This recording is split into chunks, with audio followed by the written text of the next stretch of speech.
Good morning, friends. Happy Wednesday. Today I come to you to share the next portion of my book, The Calling. And today we will start on page number 16. Bless the Lord, O my soul, and forget not all his benefits, who forgiveth all thine iniquities, who healeth all thy diseases. Psalms 103, 2-3. At this time, I was put over the youth service night at our church, leading the services, arranging the speakers. After a few more months of exchanging letters, we exchanged phone numbers, and soon we were having conversations on the phone. We were still just friends.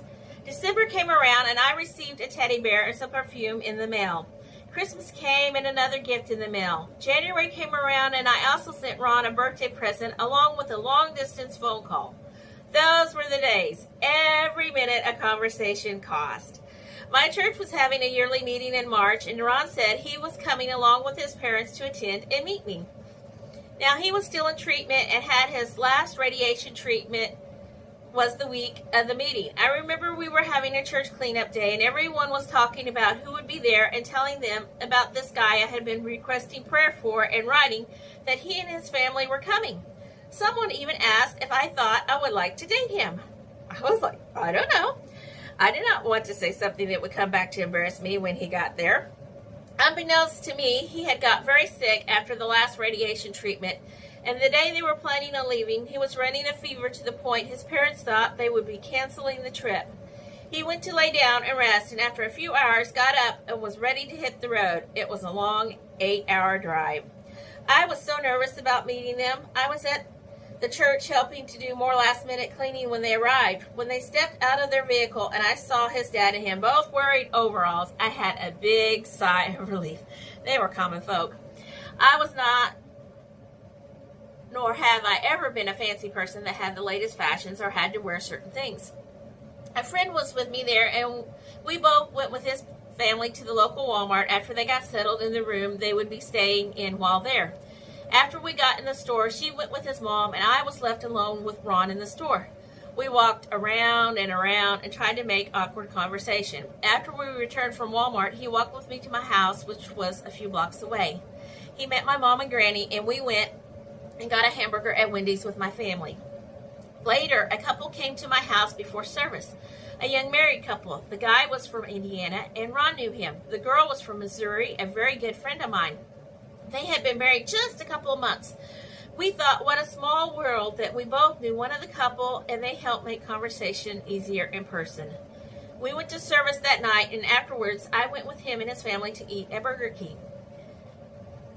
We all sat together with a group of young people, so things were comfortable. Church again the next day, and several people asked me about my boyfriend. We were officially just friends.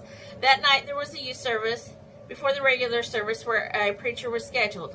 For the youth service, they had always asked 2 different young preachers to speak, and to my surprise, they had asked Ron to be one of them. He had not told me beforehand that he would be speaking. That night after service, Ron's dad handed him the keys to their car and said, "Here, take her." So we were alone to go eat. We drove around a long time just going back and forth with, "Where do you want to go?" "No, where do you want to go?" We ended up at Taco Bell. We just sat across from each other. Writing letters and even talking on the phone was easy. In person was much harder. I wasn't sure if he liked me for more than a friend, and I'm sure he was thinking the same thing about me. He took me home afterwards, walked me to the door, and shook my hand. A perfect gentleman. I wasn't sure if I had been on a date or not at the time. Now I say it was our first date. The next day was Sunday, and after the morning service, they had to leave to make the long journey home. His mom hugged me goodbye along with his dad. He shook my hand goodbye. So everyone said, were we boyfriend-girlfriend?